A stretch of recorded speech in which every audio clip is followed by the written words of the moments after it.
Let's talk about the two sounds of C. C can make a hard sound, k, as in cat. C has a soft sound. It says s, as in city. C makes its soft sound when it is followed by an E, I, or Y. In this word, C is followed by an E, so the C makes its soft sound.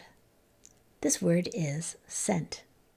When C is followed by an A, it makes its hard sound. This word is cab. When C is followed by an E, it makes its soft sound.